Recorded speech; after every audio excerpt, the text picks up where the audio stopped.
오셔서 말씀 증거가 있겠습니다. 예수 그리스도 이름으로 하나님의 말씀 증거하겠습니다. 하나님의 말씀 이사야서 7장 1절에서 9절까지 먼저 봉독하시겠습니다. 이사야 7장 1절에서부터 9절까지 봉독하시겠습니다.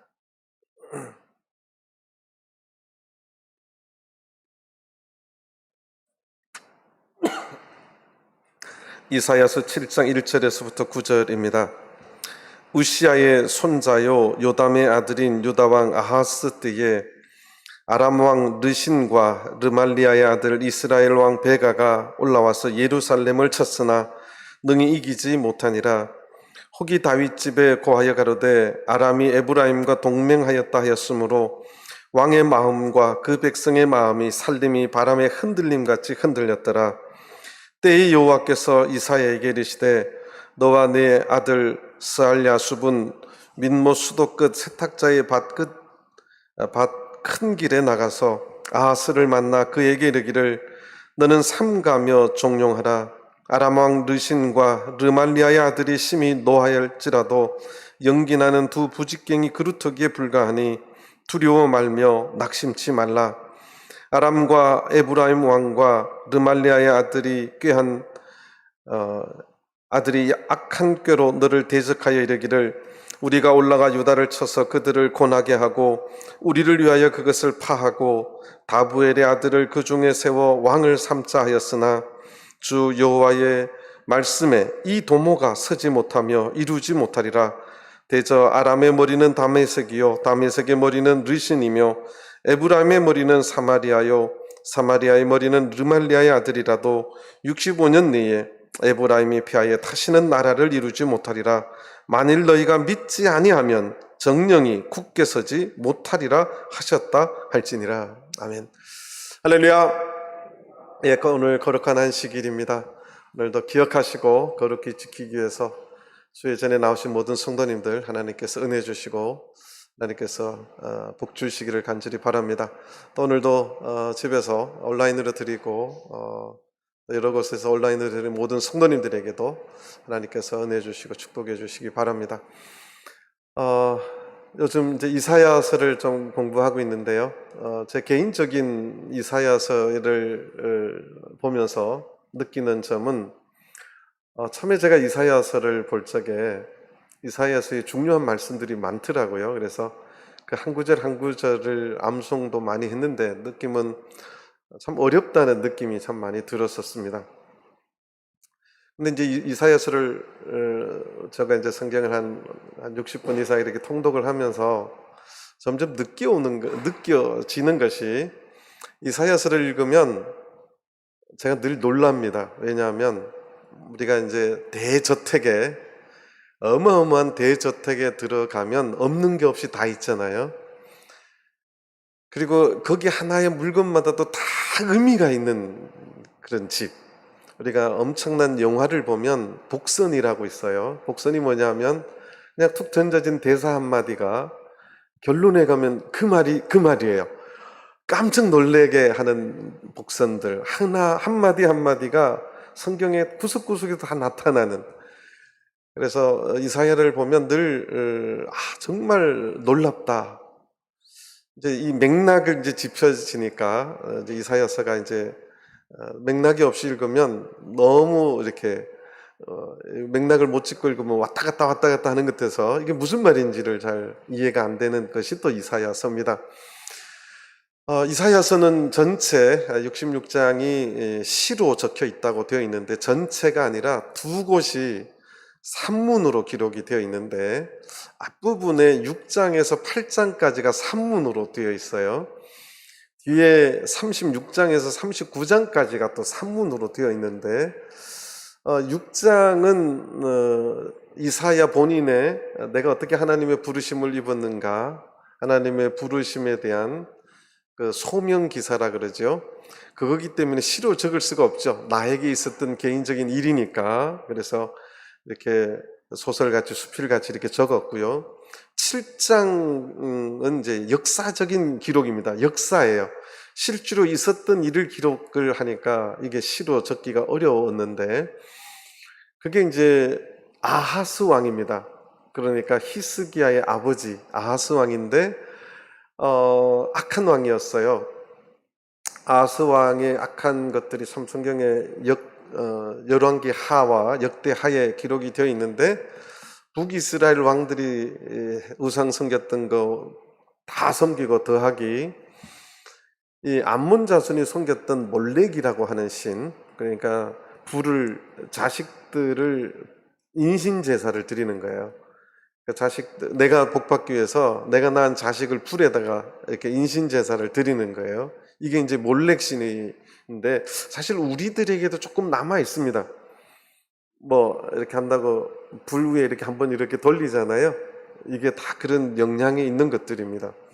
불에 이렇게 하는 게 아니라 거기에 올려 넣어서 태워버리는 이 몰렉신, 하나님께서 굉장히 가증하게 여기셨던 아하스가 그런 짓을 했던 왕인데 그 아들 히스기야는 남유다의, 그러니까 다윗 이후로 남유다의 가장 선한 왕이 또 히스기야 왕이에요. 히스기야 왕의 또 아들 므낫세는 또 남유다의 악한 왕 꼽으면 1등으로 꼽히는 왕이고, 근데 성경은 어떻게든 히스기야와 아하스 왕을 대비를 시켜 놓습니다. 그러니까 왜 시로 적혀 있는 그 전체 이사야서에 두 군데만 산문으로 적혀 있고 또 이 아하스의 역사 스토리와 히스기야의 역사 스토리가 열왕기 하에도 자세히 나오고 역대 하에도 자세히 나와요. 마찬가지로 이 히스기야 왕의 이야기가 열왕기 하에도 나오고 역대 하에도 나오는데 그게 왜 이사야서에 기록이 되어 있을까? 우리는 여기에서부터 의문을 가지고 왜 두 군데서 그 기록을 했을까를 우리가 생각을 해봐야 됩니다. 굉장히 의도적인 대비라는 거예요. 왜냐하면 공통점이 굉장히 많은데 해결책이 다른 모습입니다. 그러니까 7장에 나와 있는 아하스 왕과 36, 7, 8장에 나오는 히스기야 왕이 공통점이 너무 많아요. 그런데 그들이 대하는 그 문제를 대하는 태도가 너무나 다른데 그것이 곧 하나님의 징조가 연결되어 있고 하나님의 그 해석이 들어있는 그것을 통해서 두 왕이 우리 인생에 닥치는 우리가 해결할 수 없는 절대적인 사건 앞에서 어떻게 해야 될 것을 너무나 선명하게 이사야 안에서 대비를 시켜놓고 있다는 사실입니다. 거듭 이야기하면 왜 두 군데를 산문으로 적어놨을까? 왜 두 왕을, 아버지와 아들 두 왕을 기록했는데 내용을 보니까 비슷한 점이 너무 많고 그런데 대처하는 방법이 너무 다른데 하나님의 해석을 통해서 이건 일부러 대비해 놓으셨구나 그걸 느낄 수 있다는 것입니다. 그래서 먼저 오늘은 이사야 7장에 나와 있는 이 아하스 왕의 역사적인 스토리를 통해서 우리가 하나님의 뜻을 찾고 하나님의 은혜를 구하고자 합니다. 바로 이사야서 7장으로 들어가겠습니다. 이사야 7장을 보시겠습니다. 우시아의 손자요 요담의 아들인 유다왕 아하스. 자, 우리 이사야서 1장 1절에 이사야 선지자가 일했던 때가 우시아부터 시작이 되죠. 우시아와 요담 세 번째가 이 아하스입니다. 남유다의 12번째 왕, 20살의 왕이 되어서 16년간 통치했던 그 왕이 아하스 왕입니다. 이 아하스 왕 때에 남유다의 아하스 왕 때에 일어난 역사적인 기록임을 이제 말을 합니다.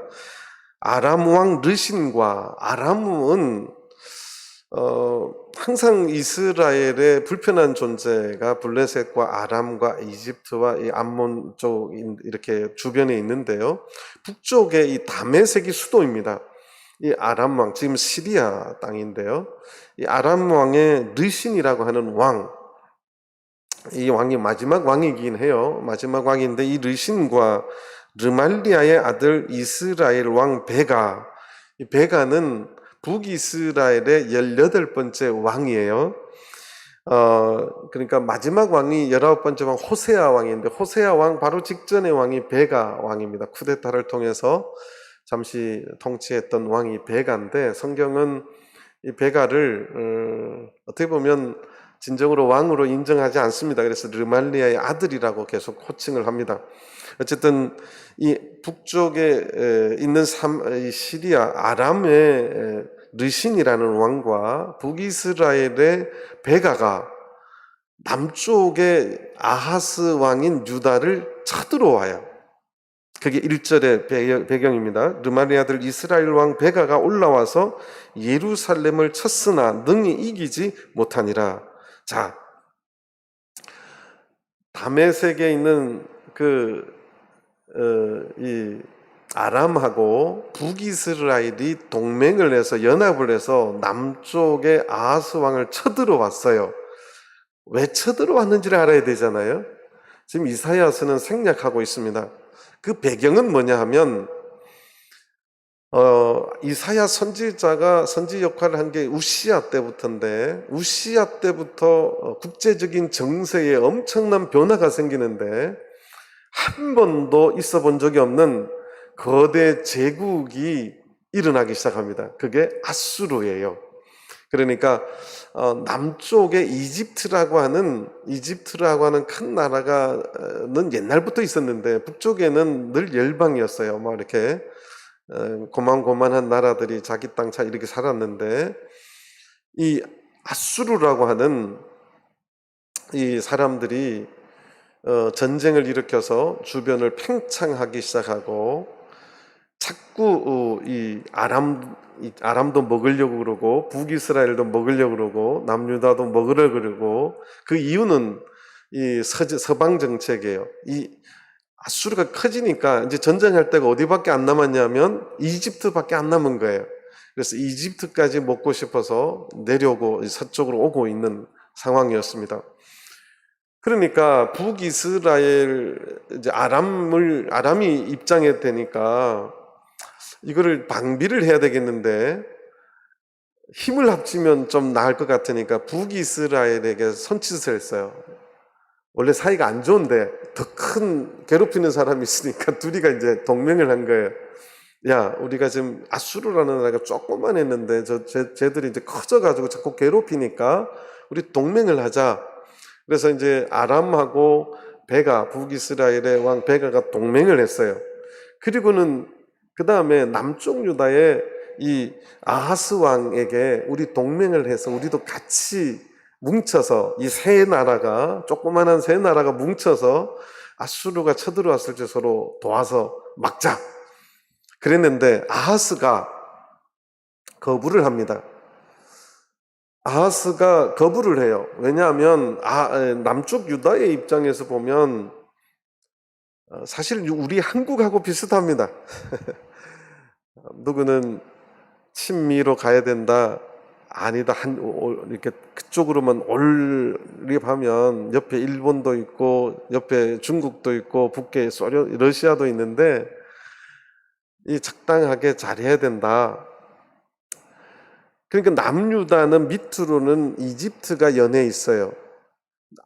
이제 그러면 대놓고 이제 이집트에 편드는 것이 되고, 또 갑자기 신흥으로 강한 아수르를 대적했다가는 앞으로 무슨 일을 할지 모르겠고 괴로우니까 결국 결론을 냈는데 아수르하고 손을 잡자 이렇게 된 거예요. 그래서 그까지는 이제 북쪽의 아람하고 북이스라엘에게는 의견을 표시 안 했지만 거부를 합니다. 그까지 거부를 하니까 이 아람과 북이스라엘 베가 왕이 동맹을 해서 쳐들어왔어요. 요게 이제 1절의 뒷배경입니다. 왜 쳐들어왔느냐 밑에 이제 나와요. 이 아하스 왕이 말을 안 들으니까 무슨 왕을 세우려냐면 핫바지 왕을 세워서 우리 말 잘 듣고 동맹해서 아수르를 대항하게 해야 되겠다. 그것이 몇 절에 나오냐면 6절에 나옵니다. 우리가 올라가 유다를 쳐서 그것을 고나게 하고 우리를 위하여 그것을 파하고 다부엘의 아들을 그 중에 세워 왕을 삼고자 하였으나, 그러니까 아하스 왕이 말을 안 들으니까 이제 핫바지 꼭두각시 왕을 세워서 우리 말을 듣고 동맹해서 아수르를 대항하게 해야 되겠다. 이건 나라를 먹겠다는 뜻이 아니라 왕만 바꾸려고 쳐들어왔어요. 그래서 이제 아수르에 공동 대응하자는 것을 거부했기 때문에 그렇습니다. 근데 이것이 영적인 뜻은 이게 이제 있는 건데, 하나님께서 남유다에는 어쨌든 하나님께서 다윗의 씨를 통해서 이 왕위를 굳건히 해주겠다는 약속이 있는데, 그 다윗의 씨가 왕위에서 이렇게 존속하지 않으면 하나님께서 멸망시키겠다고 하는 예언이 오기 전에는 하나님의 언약이 이제 없어지는 거죠. 그래서 이 언약이 파괴될 위험이 몇 번이 있었는데, 요게 또 위험이었어요. 그러니까 아하스가 죽으면 다윗 왕의 씨에서 왕이 사라지는 겁니다. 영적으로는 엄청난 도전이죠. 그래서 그것이 이제 1절의 이제 배경입니다. 그래서 참여를 거절하니까 아람 왕 르신과 북이스라엘의 베가가 남유다를 침공을 합니다. 자, 2절, 혹이 다윗 집에 고하여 가로되 아람이 에브라임과 동맹하였다 하였으므로 왕의 마음과 그 백성의 마음이 살림이 바람에 흔들림같이 흔들렸더라. 자, 이 7장과 뒤에 나오는 36장 이후로 나오는 히스기야의 공통점이 첫 번째가 뭐냐면 아수르가 지금 계속해서 전쟁을 걸어온다는 사실이에요. 이때는 티글랏필레셀 3세라고 하는 아수르의 왕이 이제 전쟁을 계속 하는 시대였고, 히스기야 때는 그 산헤립이라고 하는, 히스기야 때는 이 산헤립이라고 하는 왕이 이제 쳐들어왔어요. 그러니까 지금 첫 번째 공통점은 아수르의 계속된 침공 속에서 어떻게 할 것이냐가 이제 역사의 주안점이에요. 그런데 북이스라엘 베가는 사람의 힘으로, 인간의 정치력으로 동맹하여서 대결하자, 이것이 북이스라엘이에요. 그러면 남유다의 아하스 왕은 어떻게 해야 되느냐, 또 히스기야는 어떻게 했느냐, 이게 이제 대비가 되는 겁니다. 당연히 하나님을 의지해야 되는 것이 성경의 어떤 기대되는 관점이겠지요. 그런데 두 번째 공통점은 그들이 두려워합니다. 2절에 나오지요. 왕의 마음과 그 백성의 마음이 살림이 바람에 흔들림같이 흔들렸다. 히스기야도 똑같았어요. 두려워합니다. 떱니다. 왜냐하면 아수르는 전쟁을 하면 아주 잔인하게 사람들을 죽였습니다. 조금도 연민이 없습니다. 아주 잔인하게 죽였어요. 사람 자식들 앞에서 부모를 껍데기를 벗겨서 그렇게 아주 잔인하게 죽이고, 그 자식들도 두 눈을 빼고 아주 비참하게 죽이고, 이런 것들이 아수르의 전쟁 방법입니다. 그러니까 이제 두려워 떠는 거죠. 이 아하스 왕도 두려워 백성들과 나무가 바람에 흔들림같이 막 흔들렸다고 하는 것은 엄청난 두려움을 가졌음을 표현하는 것입니다. 자, 그런데 3절에 보니까 때에 여호와께서 이사야에게 이르시되 너와 네 아들 스알랴숲은 윗못 수도 끝 세탁자의 밭끝 큰 길에 나가서 아하스를 만나라. 하나님께서 이사야 선지자에게 야, 지금 왕이 떨고 있으니까 가서 내 말을 전해라, 이렇게 하면 되는데, 하나님의 말씀이 두 가지가 첨부돼요. 네 아들 스알랴숲을 데리고 가고 장소를 정해줍니다. 윗못 수도 끝 세탁자의 밭 큰 길에 나가서 아하스를 만나라. 내가 아까 이야기했잖아요. 스알랴숲을 데리고 가라. 그냥 읽을 수 있는데 뒤에서 이 뜻을 알면 깜짝 놀랄 단어예요.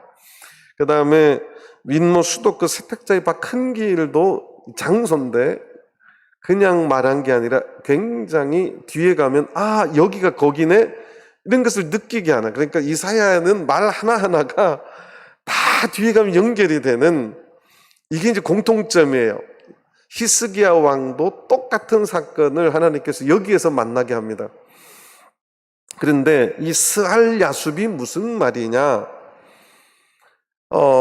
쉐아르 야슈브라고 하는 히브리 원어는 쉐아르 야슈브예요. 쉐아르가 뭐냐면 남은 자, 야슈브가 뭐냐면 돌아온다 그 뜻이에요. 그래서 쉐아르 야슈브는 남은 자가 돌아온다 그 뜻입니다. 그러니까 하나님께서 느닷없이 네 아들 남은 자가 돌아온다, 쉐아르 야슈브를 데리고 가라. 뜬금없는 돌아오는 이 남은 자가 뭐냐? 남은 자가 그 쉐아르라고 하는 단어를 뒤에서 설명하고 바울 사도도 설명하고 이 남은 자라고 하는 단어가 성경 전체에 굉장히 중요한 의미로 하나님께서 그 단어를 여기에 아들의 이름으로 탁 꼽아 놓습니다. 그래서 이사야서는 단어 하나도 굉장히 허투루 읽을 수 없는, 그러니까 아까 말했지 엄청난 대저택이나 그 엄청난 대하소설에서 구석구석 복선이 깔려있고 그것이 읽을 때는 이해가 안 되는데 뒤에 가서 보면 다 그것이 중요한 의미가 있는, 하나님께서 선지자를 통해서 엄청난 예언들을 구석구석 역사 스토리를 통해서 단어를 통해서 복선으로 깔아놓고 있다는 사실이에요. 그래서 이 쉐아르라고 하는 단어는 하나님께서 이사야 10장에 가서 아주 자세하게 설명해 주십니다. 그리고 이사야서에 이 남은 자라고 하는 쉐아르라고 하는 단어를 많이 말해 놓고 있어요. 그래서 그것을 또 따로 모아서 설교를 해야 될 정도로. 그래서 이 쉐아르 야슈브, 네 아들을 데리고 이사야의 아들입니다. 그런데 요 쉐아르라고 하는 거 잠깐 맛을 보겠습니다. 이사야 10장 20절입니다.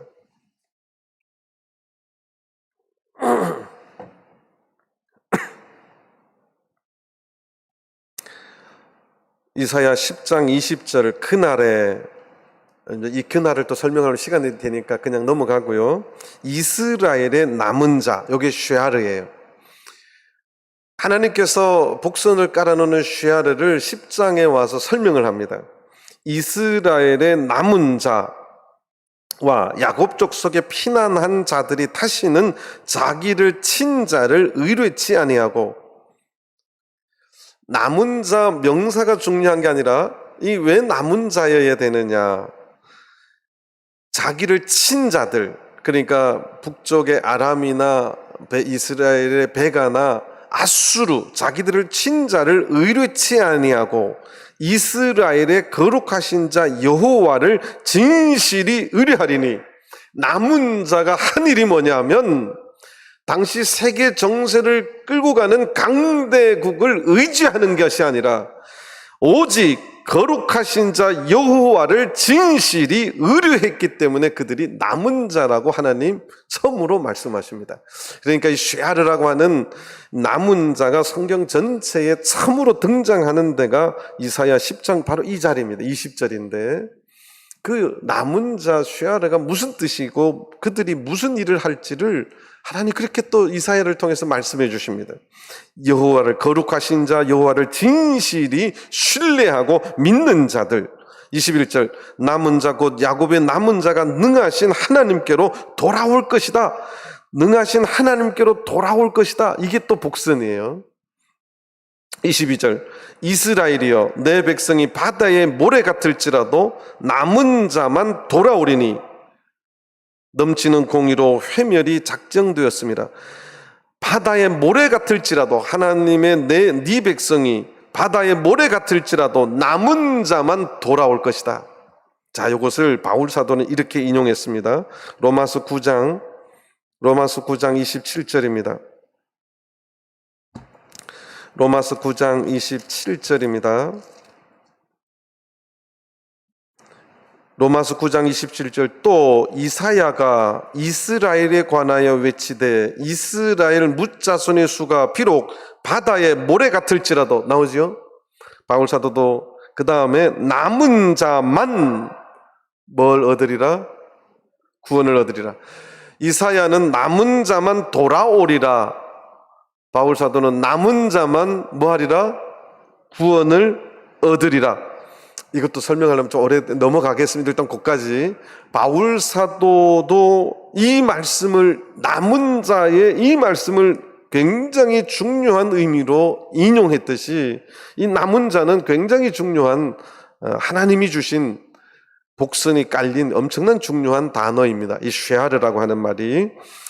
그래서 23절까지 쭉 보면요, 이미 작정되었은즉 주 만군의 여호와께서 온 세상 중에서 끝까지 행하시리라.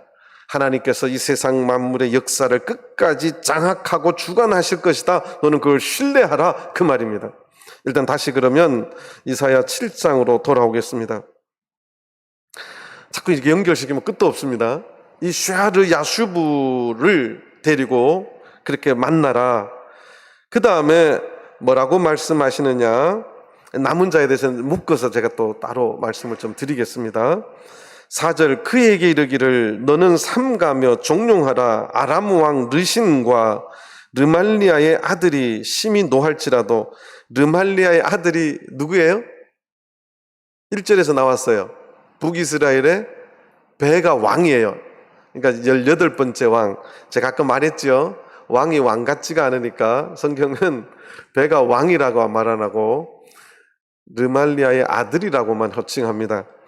르말리아의 아들이 심히 노할지라도 연기 나는 두 부직갱이 그루터기에 불과하니 두려워 말며 낙심치 말라.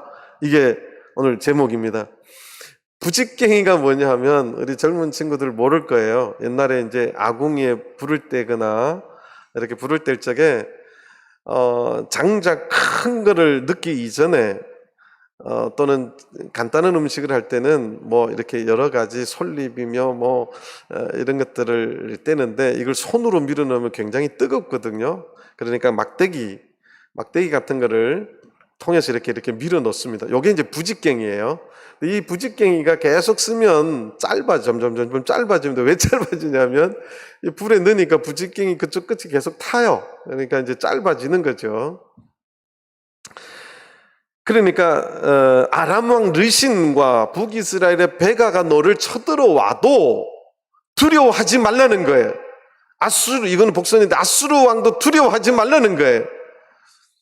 두 부직갱이다. 부직갱이 그루터기에 불과하니까 두려워하지 말라는 겁니다.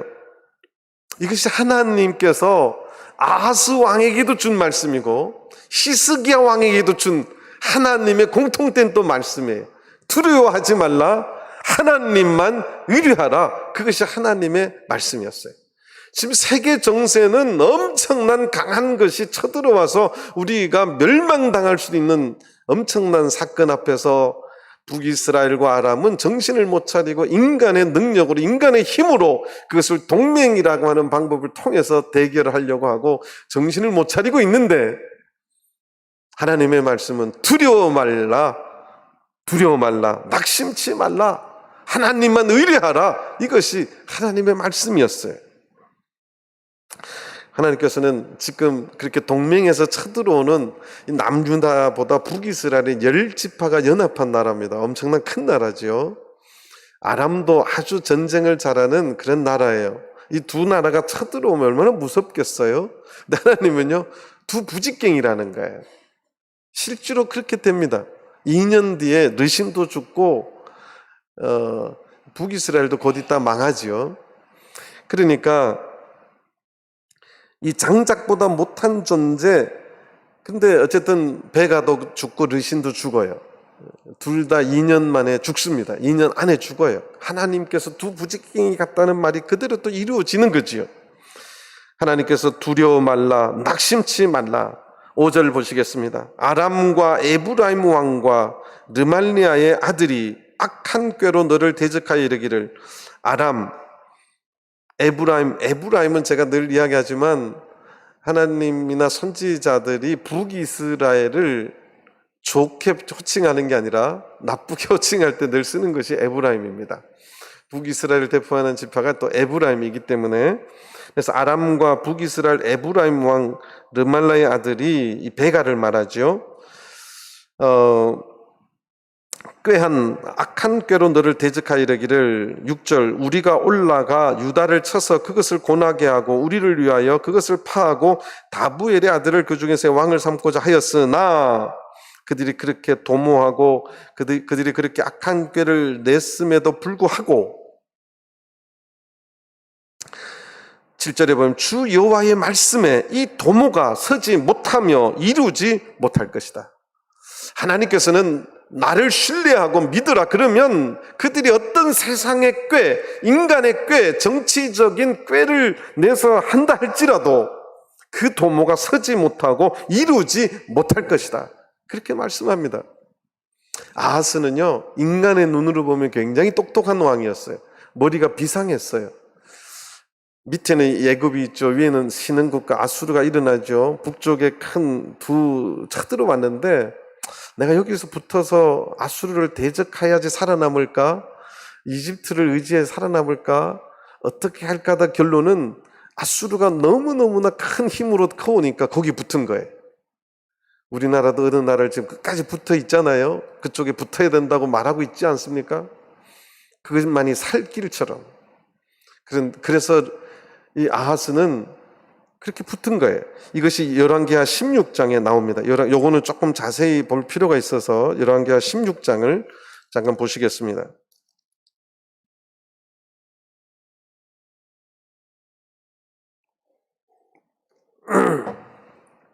열왕기하 16장 시간이 없으니까 빨리빨리 넘어갑니다. 16장 1절을 보겠습니다. 이게 16장 1절 르말랴의 아들 베가 17년에 유다왕 요담의 아들 아하스가 왕이 되니, 여기 이제 아하스입니다. 자, 아까 말했던 악한 짓을 한 것이 3절에 이제 간단히 나오는데요. 이스라엘 열왕의 길로 행하며, 남쪽의 왕 아하스인데 이스라엘은 북쪽이죠. 북쪽 열왕의 길로 행했다는 것은 북쪽 왕들은 전부 다 우상 숭배했어요. 이게 이제 이 말 표현은 우상 숭배를 열심히 했다는 표현입니다. 또 여호와께서 이스라엘 자손 앞에서 쫓아내신 이방 사람의 가증한 일을 본받아 자기 아들을 불 가운데로 지나게 하며, 이것이 이제 그 암몬의 신 몰렉신을 섬겼다는 거죠. 자, 5절부터 보시겠습니다. 여기 이제 배경이 똑같아요. 이때에 아람 왕 르신과 이스라엘 왕 르말라의 아들 베가가 예루살렘에 올라와서 싸우려 하여 아하스를 에워쌌으나 이기지 못하니라. 6절 당시에 아람 왕 르신이 엘랏을 회복하여 아람에 돌리고 유다 사람을 엘랏에 쫓아내었고 아람 사람이 엘랏에 이르러 거기 거하여 오늘까지 이르렀더라. 자, 요 사이에 하나님께서 이사야 선지자를 통해서 말씀을 주셨어요. 두려워 말고 낙심치 말라, 하나님만 의뢰하라. 요 말씀을 줬는데 이 아하스는 어떻게 결정했느냐? 그게 이제 7절부터 나옵니다. 아하스가 아수르 왕 디글랏 빌레셋에게 사자를 보내어 이르되, 이게 디글랏 빌레셋 3세입니다. 이제 자기 신하를 보내서 항복 선언을 합니다. 조공 바치겠다, 우리 도와달라, 이거지요. 나는 왕의 신복이요. 아수르 왕의 신복이 되겠습니다. 이제 아주 큰 아버지로 섬기겠습니다. 뭐 큰 형님으로 섬기지요. 왕의 아들이라. 이제 아람 왕과 이스라엘 왕이 나를 치니 청컨대 올라와서 나를 그 손에서 구원하소서. 아수르 왕에게 편지를 보내서 나를 도와달라고, 조공 바치겠다고, 도와달라고 항복 선언을 이렇게 합니다. 이게 이제 아하스의 인간의 꾀죠. 엄청난, 아마 지금도 여러분들이 이런 처지에 빠지면 야, 우리가 살 길은 아수르에 붙는 길밖에 없어, 이렇게 말할 거예요. 이것이 이제 국가의 이야기고 개인의 이야기로 가면 또 이렇습니다. 교회에서도 다들 힘 있는 사람에게 붙습니다. 그게 하나님의 뜻이 아니더라도 그렇습니다. 어쨌든 세상은 힘 있는 사람에게 붙게 되어 있어요. 아하스가 그 길을 찾은 거예요. 굉장히 지혜롭죠. 우리가 살 수 있는 길은 아수르에 붙는 길밖에 없다. 그래서 그곳에 편지를 보내고 조공을 바치겠다, 우리 도와달라, 그렇게 된 거예요. 왜 우리가 힘 있는 사람에게 줄을 서느냐? 도움을 받을 수 있으니까, 또 그 길이 좋으니까 그런 거죠. 자, 그런데 그래서 이제 어떻게 하느냐? 8절 보겠습니다. 여호와의 전과 왕궁 곳간에 있는 은금을 취하여 아수르 왕에게 예물로 보내었더니 아수르 왕이 그 청을 듣고 곧 올라와서 다메섹을 쳐서 취하여 그 백성을 사로잡아 길로 옮기고 또 르신을 죽였더라. 이게 2년 뒤에 있었던 르신도 죽이고 베가도 죽고 뭐 그렇게 되는 거예요. 그리고 나서 이제 요거까지 하면 시간이 이제 많이 되는데, 아하스가 다메섹의 디글랏 빌레셋을 만나러 갔을 때 그 이방 신당의 아름다운 모습을 보고 예루살렘에 와서 하나님의 신전도 그 우상 숨겼던 이방의 신당처럼 꾸미는 이야기가 그 뒤에 나옵니다. 그러니까 아하스가 엄청난, 인간의 눈으로 보면 지혜가 있어요. 그러니까 야, 우리가 이왕 아수르한테 잘 보이려면 조공만 바치면 안 되고, 우리 여기 예루살렘 신전도, 우리 교회도 일반 교회처럼 이렇게 사람들이 욕 안 먹게 이렇게 잘 이렇게 비슷하게 흉내내자, 뭐 이런 꼴일 수 있는 거죠. 아하스의 입장으로 보면 엄청난 지혜들입니다. 근데 하나님의 기준으로 보면 망할 길이죠. 어떻게 하나님의 성전을 그렇게 할 수 있느냐? 하나님의 말씀이 그 도모가 이루지 못할 것이다. 두려워하지 말라. 낙심하지 말라. 하나님만 믿으라. 이 말은 믿기지가 않는 거예요. 언제 하나님 보여? 들리지가 않는 겁니다. 자, 다시 이사야 7장으로 돌아오겠습니다.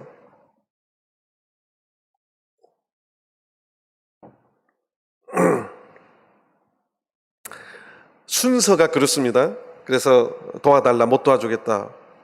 이사야가 나타나서 하나님 말씀을 전했는데도 불구하고 아수르의 사신을 보내 조공바치고 그 짓거리를 한 것입니다.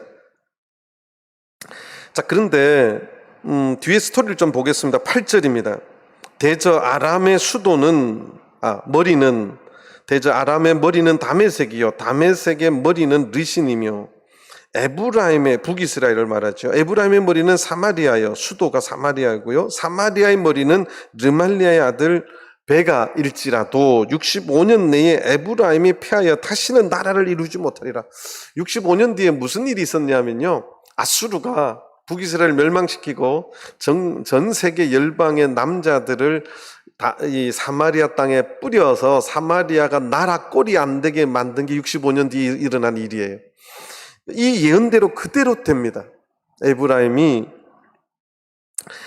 이때 북이스라엘이 BC 722년에 이 디글랏빌레셀 3세의 아들이 살마네셀인데, 살마네셀이 쳐들어와서 사마리아를 3년 동안 포위해서 안에 먹을 것이 다 떨어져서, 이제 이 이사야서에도 나와요. 자기 살을 먹을 것이다.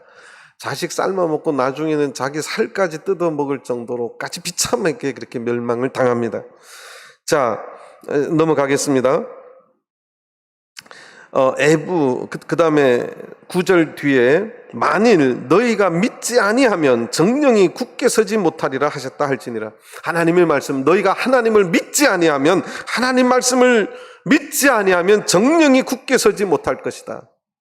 그리고 하나님께서요, 징조를 주겠다고 말합니다. 내 말이 살아있는지 아닌지 네가 느낄 수 있게 징조를 주겠다고 말합니다. 이것이 아하스 왕도 똑같고 히스기야 왕 때도 똑같습니다. 하나님께서 두 왕에게 징조를 주겠다고 말합니다. 하나님의 말씀이 살아있는지, 하나님의 말씀이 이루어지는지 안 이루어지는지 징조를 주겠다. 근데 반응이 다릅니다. 여기서부터 반응이 또 완전히 달라집니다. 10절, 여호와께서 또 아하스에게 일러 가라사대, 하나님께서요 이사야에게 말을 줘서 전하게 했다가 10절에는 하나님이 급한 거예요. 왜냐하면 아하스가 믿지를 않으니까 아하스에게 하나님이 직접 나타납니다. 그래서 여호와께서 또 아하스에게 일러 가라사대, 너는 네 하나님 여호와께 한 징조를 구하되 깊은 데서든지 높은 데서든지 구하라. 아하스가 안 믿으니까 하나님께서요, 야, 내가 징조 줄게. 그러면 네가 못 믿는 것 같은데 징조를 줄게. 깊은 데서든지 높은 데서든지 구하라. 이 말은 뭐냐면, 이거는 하나님이 도저히 못할 거야 하는 그런 것에서든지 어디서든지 네가 무엇이든지 구하라는 뜻이에요. 그러니까 하나님께서는 아하스를 지금도 아끼는 거예요. 징조를 구하라. 그럼 내가 그것을, 내가 살아있는 것을 보여줄게. 그러면 아하스가 믿음이 있다면 징조를 구해야 됩니까? 안 구해야 됩니까? 보겠습니다. 아하스가 어떻게 대꾸를 하는지. 12절, 아하스가 가로되 나는 구하지 아니하겠나이다. 나는 여호와를 시험치 아니하겠나이다 한지라. 이거 되게 믿음 있는 말이죠. 하나님을 시험치 않겠다. 이거 성경적인 말이잖아요. 그런데 사실은 하나님에 대한 불신앙의 답이에요.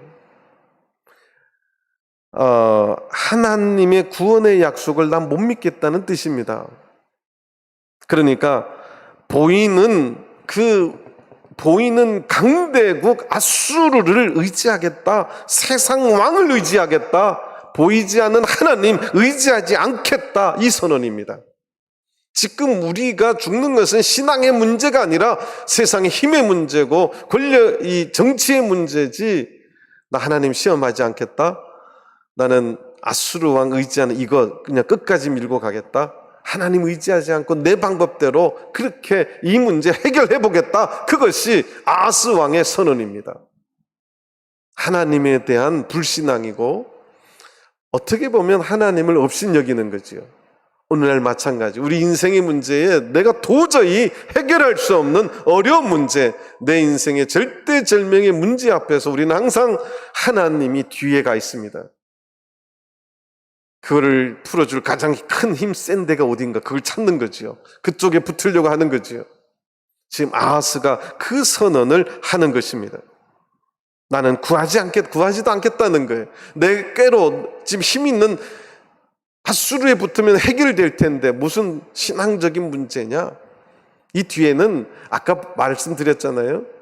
다메섹의 디글라필렛을 만나러 가서 그곳에 있는 아름다운 신전을 보고 그걸 또 흉내내서 예루살렘 성전에다가 갖다 짓던 아하스가 하나님 믿겠어요? 13절 보겠습니다. 이사야가 가로되, 이제 그까지 하니까 이사야가 이제 드디어 나섭니다. 이사야가 가로되 다윗의 집이요, 이것은 아하스 왕을 말합니다. 다윗의 집이여 청컨대 들을지어다. 너희가 사람을 괴롭게 하고 그것을 작은 일로 여겨서 또 나의 하나님을 괴로우시게 하려느냐. 우상 숭배를 통해서 암몬 족속 그 몰렉신 자식들을 바치고 사람들을 괴롭게 했던 왕이 이제 하나님까지 괴롭게 하느냐, 그거예요. 하나님이 그렇게 너희를 사랑해서 나를 신뢰해라, 그래야 살 수 있다. 그 못 믿겠으면 내 징조까지 보여줄게. 그래도 그것을 싫어합니다. 마다합니다. 그러니까 이사야가 화가 나지요. 그리고 나서 14절 이런 말을 합니다. 그러므로, 이게 결론이죠. 징조를 주겠다는. 그러므로 주께서 친히 징조로 너희에게 주실 것이라. 하나님이 징조를 주겠다니까 거부하니까 안 주겠다고 하나님 말씀하시지 않으니까, 그래도 내가 친히 징조를 너희들에게, 다윗 왕실에게 주겠다는 거예요. 그게 뭐냐? 보라, 처녀가 잉태하여 아들을 낳을 것이요 그 이름을 임마누엘이라 하리라.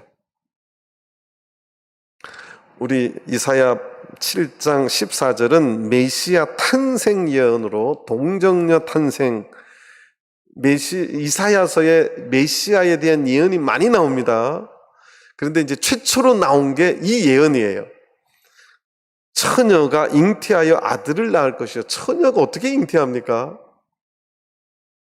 이제 안티크리스찬들이 질문하는 게 이거예요. 그래서 지금도 그런 말을 합니다. 마리아하고 예수님이 뭔가가 있어서 뭐 그런가, 아니 이게 뭐 뭔가 마리아가 뭔가가 있어서 했지 어떻게 그게 처녀가 하느냐, 이건 있을 수 없는 일이다. 있을 수 없는 일을 하시는 분이 하나님이십니다. 처녀가 잉태했다는 것, 그래서 성령으로 잉태했다고, 그러니까 사람이 할 수 없는 것이 하나님이 할 수 있는 것이고, 그것이 징조입니다. 이사야는 우리가 이 7장 14절 암송하고 잘 아는 말씀인데, 전후 맥락, 어떤 스토리 속에서 이것이 나왔는지는 잘 모르시는 성도님들이 많으세요.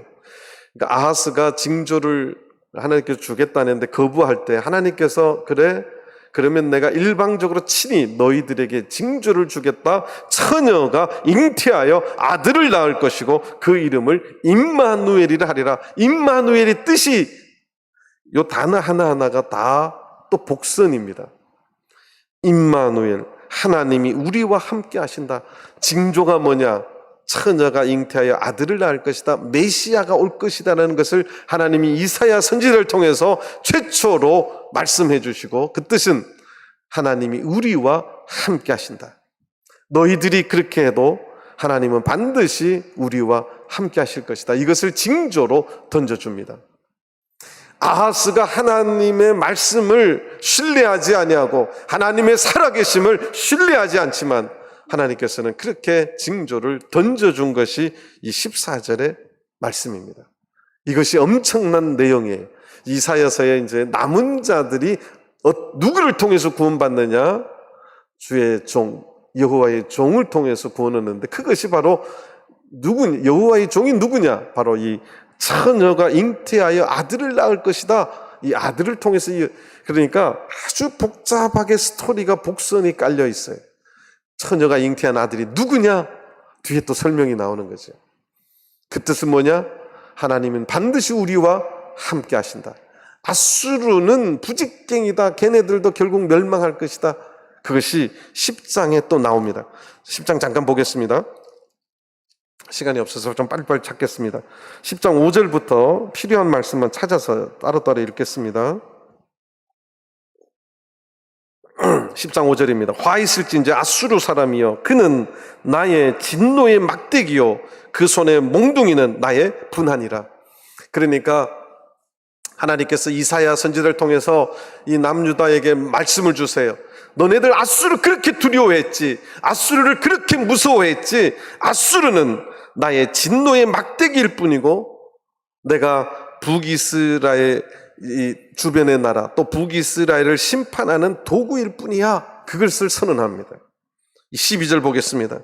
이러므로 내가 나의 일을 시온산과 예루살렘에 다 행한 후에, 하나님께서 이제 북이스라엘에게 백성들을 혼내기 위해서, 치시기 위해서, 멸망하기 위해서 시온산과 예루살렘에 다 행한 후에 아수르 왕의 완악한 마음의 열매와 높은 눈의 자랑을 벌할 것이다. 그래서 15절 보겠습니다. 이사야 10장 15절. 도끼가 어찌 찍는 자에게 스스로 자랑하겠으며, 이 아수르의 교만을 지금 말하는 거예요. 아수르가 도끼 역할을 하고 그 뒤에 톱의 역할을 했지만 그것을 하시는 분은 하나님이심을 선언하는 거죠. 도끼가 어찌 찍는 자에게 스스로 자랑하겠으며 톱이 어찌 켜는 자에게 스스로 큰 채 하겠느냐. 이는 막대기가 자기를 드는 자를 움직이려 하며 몽둥이가 나무 아닌 사람을 들려 함과 일반이로다. 24절로 넘어가겠습니다. 이사야서 10장 24절 25절입니다. 주 만군의 여호와께서 가라사대 시온에 거한 나의 백성들아, 아수르 사람이 애굽을 본받아 막대기로 너를 때리며 몽둥이를 들어 너를 칠지라도 그를 두려워 말라. 이것이 하나님의 말씀이에요. 설명이에요. 아수르를 왜 이렇게 두려워하느냐인 거예요. 하나님의 도구일 뿐이다. 끝까지 신뢰하는 자가 남은 자가 된다. 이것이 다 연결되는 말씀입니다. 25절. 내가 불구에, 이 불구는 중국말인데 뿌지오라고 하는 머지않아, 오래지 아니하여, 불구에 너에게는 분을 그치고 노를 옮겨 그들을 멸하리라 하시도다. 그들이 누구예요? 아수르예요. 그러니까 남유다 너희들에게 하나님의 진노를 했는데 이제 그 진노를 옮겨서 그들을, 아수르를 멸망하시리라. 아수르도 결국 멸망당합니다. 이것이 하나님의, 다시 이사야 7장으로 돌아오겠습니다. 임마누엘이라 하리라. 자, 15절부터 그가는 누구를 말할까요? 이제 요 14절부터 학자들 간에 엄청난 별 희한한 견해들이 생깁니다.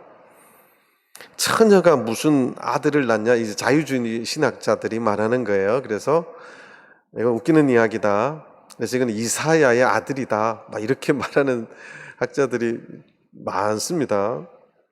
성경은 그렇지 않잖아요. 그럼 왜 마태복음에 인용이 됐을까요? 말이 안 되는 이야기죠. 하나님의 말씀은 하나님의 말씀이에요. 인간이 할 수 없는 것을 하는 것이 하나님의 뭐라고요? 징조입니다. 성경을 보는 것도 사람의 눈으로만 보려고 그래요. 그러니까 이상한 이론들이 막 생기는 거죠. 그 다음에 이 그가가 누구냐? 이 이사야 아들이다. 뭐 별 희한한 이거는 처녀가 잉태하여 아들을 낳을 것이요. 그 아들입니다. 아기를 말해요. 그가 악을 버리며 선을 택할 줄 알 때, 요거는 히브리적인 수거예요. 그냥 간단하게 한국말로 말하면 철 들었을 때, 시근이 들 때, 뭐 경상도에서 말하는 말인데, 애가 뭐 하지 마 그러면 안 하는, 그 말귀 알아듣는 때, 그래서 요것이 이제 관용구인데요. 히브리에서는 이걸 2-3살로 봅니다. 애가 이제 컸어요. 하지 마 그러면 안 하는 거 알아들을 때 2-3살을 말해요. 그 표현을 악을 버리고 선을 택할 줄 알 때의 그 말입니다. 그러니까 그 아기가 이제 그런 것을 아는 나이가 될 때 버터와 꿀을 먹을 것이다. 버터와 꿀 그러니까 굉장히 비싼 음식이라고 볼 텐데 그게 아니라 유대민족은 양을 치는 민족이라 그 양젖을 보관하는 가장 좋은 것은 버터입니다. 사실 알고 보니 치즈지요. 그래서 이 버터와 꿀을 먹을 것이라는 것은 당시에 서민들이 먹는 가장 흔한 음식입니다. 그래서 하나님께서 징조를 주시는 것인데 이 잉태한 아들, 그 낳은 아들이 인간의 모습 그대로를 올 것이다라는 것을 말해주는 거예요. 그래서 태어나서 그냥 사람이 먹는 버터와 꿀을 먹을 것이다. 16절 대저 이 아이가 악을 버리며 선을 택할 줄 알기 전에 너의 미워하는 두 왕의 땅이 패한 바 되리라. 이 말은 이제 예수님이 태어나기 전에 그 나라들 전부 다 없어질 것이다. 그 뜻이에요. 17절 보겠습니다. 요거는 이제 남유다의 북이스라엘에 대한 여호와께서 에브라임이 유다를 떠날 때부터 에브라임은 항상 뭐라고 그랬어요? 북이스라엘을 말합니다. 북이스라엘이 누구에게 멸망당하죠? 아까 말씀드렸잖아요. BC 722년에 아수르에 의해서 아수르 살마네셀 왕에 의해서 멸망합니다. 그것에 대한 예언이에요. 17절 여호와께서 에브라임이 북이스라엘이 유다를 떠날 때부터 당하여 보지 못한 나를 너와 내 백성과 내 아비 집에 임하게 하려니 곧 아수르 왕에 오는 날이니라. 이제 북이스라엘의 완전한 멸망. 이제 그것에 대한 설명이 이제 10장, 아까 말한 것 10장에다 하나님께서 자세히 말한 거예요. 스얄 야숲, 슈아르 야슈부에 대한 이야기. 아수르가 도대체 뭐냐? 그게 세상 사람들이 의지했던 그 나라가 뭐냐? 결국 하나님 위해서 그 아수르도 멸망당할 것이다.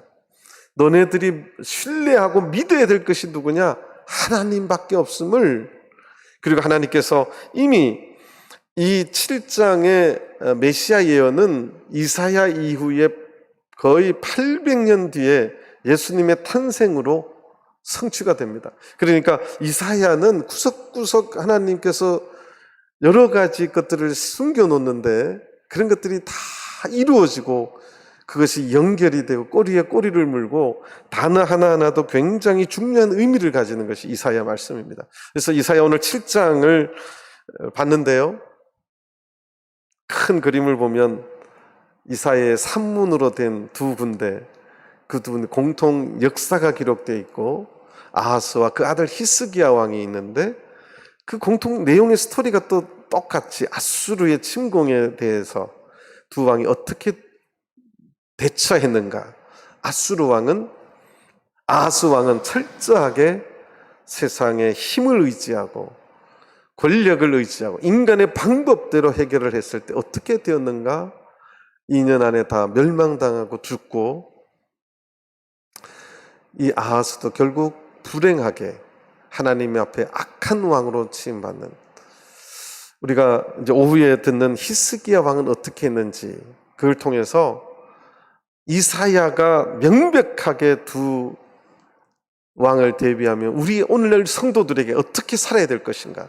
저는 우리 이 코로나 같은 일이 앞으로 더 큰 일이 많이 일어날 것입니다. 이럴 때 우리는 누구를 신뢰하고 의뢰해야 될 것인가. 세상에 엄청난 어떤 힘과 어떤 국가적인 무언 힘을 통해서 하나님의 백성을 어렵게 할 적에 우리는 누구를 신뢰하고 누구를 믿어야 될 것인가.